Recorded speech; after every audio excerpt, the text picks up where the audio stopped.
नमस्कार दोस्तों, स्वागत है आपका आपके अपने चैनल झारखंड टारगेट पे।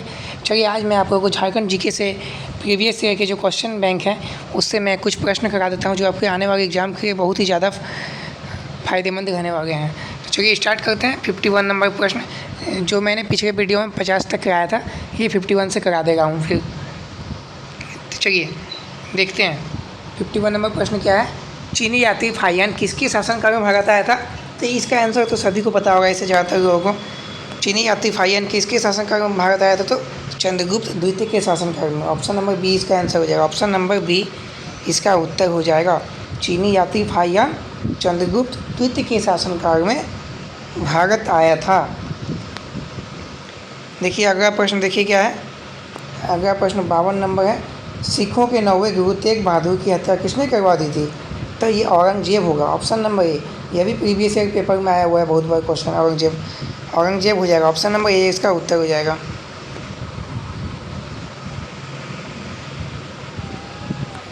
नीला ग्रह किसे कहा जाता है? तो पृथ्वी को। ये तो सभी को पता है, नीला ग्रह पृथ्वी को कहा जाता है।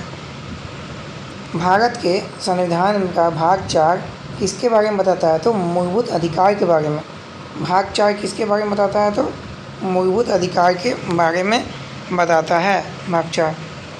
अंतर्राष्ट्रीय व्यापार के डंपिंग का अर्थ क्या है? अंतर्राष्ट्रीय व्यापार के डंपिंग का अर्थ क्या है? तो वास्तविक उत्पादन लागत से कम दाम पर माल का निर्यात। वास्तविक उत्पादन, इतना उत्पादन हो रहा है, लागत से भी कम दाम पर माल का निर्यात किया जा रहा है, यानी कि लॉस सह रहा है।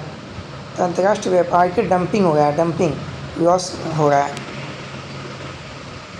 भारत के किस राज्य में महिला साक्षरता दर का प्रतिशत सबसे ऊंचा है? तो केरल का हो जाएगा। आपको पता है कि केरल सबसे ज़्यादा शिक्षित जगह है। चलिए आगे देखते हैं। स्वयं कणों के वास्तविक संचरण के बिना पदार्थ द्वारा ऊष्मा का स्थानांतरण क्या कहलाता है? तो चालकता कहलाता है, चालकता।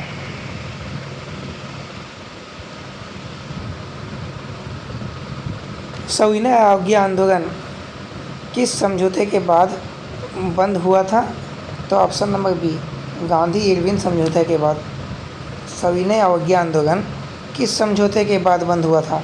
तो गांधी इरविन समझौता जो हुआ था उसके बाद सविनय अवज्ञा आंदोलन बन गया था।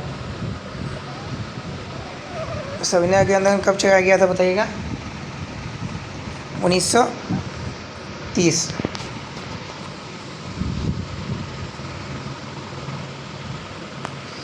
विश्व में सबसे बड़ा बांध कौन सा है बताइए? सबसे बड़ा बांध कौन सा है विश्व का? तो ग्रांड कुरी बांध है, विश्व का पूछा है। अगर भारत का पूछे तो क्या हो जाएगा बताइए? भारत का क्या हो जाएगा? भारत का हो जाएगा भाखड़ा नागर बांध। अब विश्व का हो गया ग्रांड कुरी बांध, ग्रांड कुरी बांध। ऑप्शन नंबर सी हो जाएगा इसका उत्तर।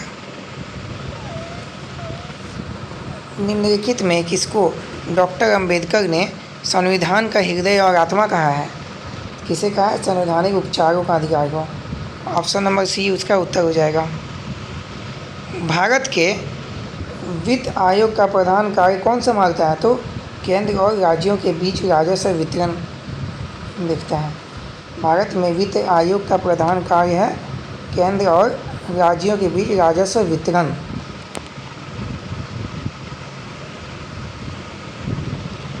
चौथा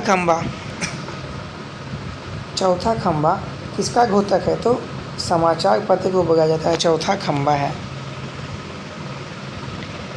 एल्कोहल में क्या निहित होता है? एल्कोहल में क्या निहित होता है? तो कार्बन, हाइड्रोजन और ऑक्सीजन तीनों निहित होता है। कार्बन डाइऑक्साइड, कार्बन, हाइड्रोजन और ऑक्सीजन तीनों निहित होता है अल्कोहल में। महात्मा गांधी द्वारा भारत छोड़ो आंदोलन कब किया गया था? 1942। ऑप्शन नंबर 20 का उत्तर हो जाएगा। इसका आंसर सबको पता ही होगा इससे ज़्यादातर। पृथ्वी का ध्रुवीय व्यास विषुवतीय व्यास से कितना है? तो 43 किलोमीटर है।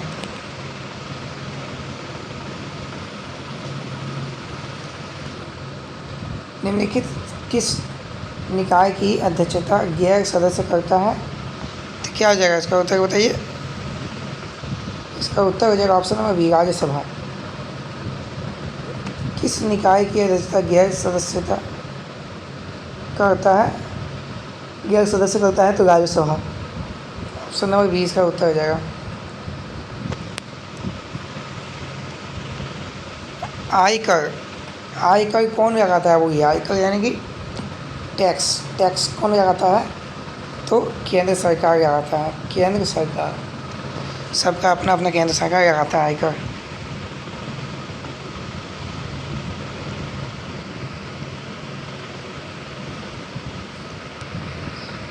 कमेंट कीजिए इसका आंसर।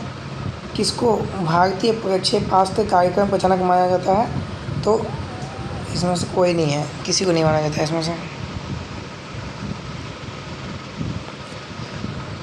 राग रुधिर कणिका डैश में बनती है? वो ये कहाँ बनती है? तो अस्थि मज्जा में बनती है।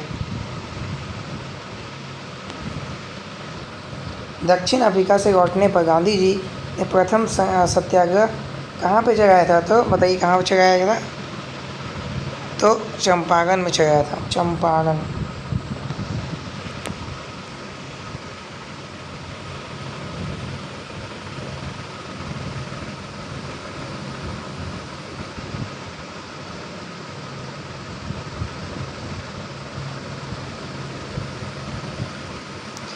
रिक्टर स्केल गैस की तीव्रता की मापा जाता है? किसके लिए? भूकंप के लिए। ऑप्शन नंबर बी हो जाएगा इसका उत्तर। रिक्टर इसका भूकंप के लिए। भारत का संविधान के अनुसार जो संवैधानिक अधिकार है वो कौन सा मूलभूत अधिकार है? संवैधानिक अधिकार बताइएगा कौन सा अधिकार है? तो वो संपत्ति का अधिकार है। संवैधानिक अधिकार मतलब क्या होता है? संपत्ति का अधिकार। कच्चे तेल का सबसे बड़ा उत्पादक कौन सा है राज्य? बताइए। कच्चे तेल का सबसे बड़ा उत्पादक पूछा है यहाँ। उत्पादक क्या हो जाएगा कच्चे तेल का? तो अमेरिका भी हो गया है सबसे पहला नंबर पे, अमेरिका। भारत सरकार ने परिवार नियोजन कार्यक्रम को राष्ट्रीय स्तर पर किस वर्ष में अपनाया? तो 1952 में।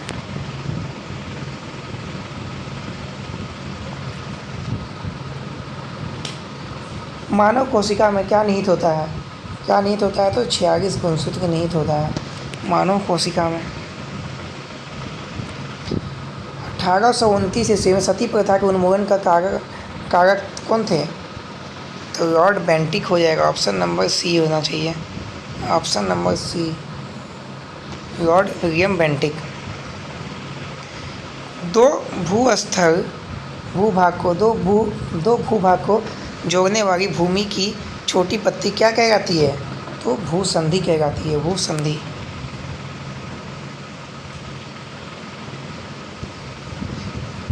किस संवैधानिक संशोधन ने मूलभूत अधिकारों के ऊपर निर्देशक सिद्धांत को आधिपत्य किया?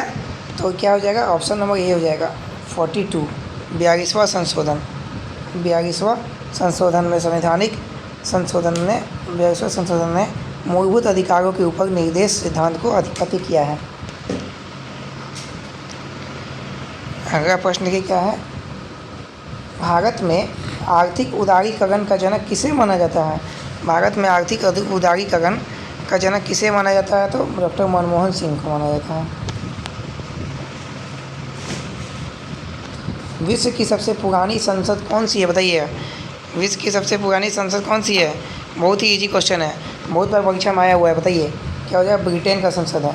विश्व का सबसे पुराना संसद ब्रिटेन का है और वहीं से हमको कभी लिया गया भारत का संसद, ब्रिटेन से। चलिए ये तो रीजनिंग है, आपको देख लीजिएगा। ये सब आपका रीजनिंग है, मैथ है, ये सब आपको ही करना है, खुद देख लीजिए। प्रत्येक अक्षर के और एक बार प्रयोग करके अक्षरों को कितने अर्थपूर्ण शब्द बनाए जा सकते हैं, तो ये भी रीजनिंग से आप लोग देख लीजिएगा। ये सब रीजनिंग का है। तो चलिए आज का प्रश्न आपका समाप्त हुआ। थैंक यू, धन्यवाद, गुड नाइट।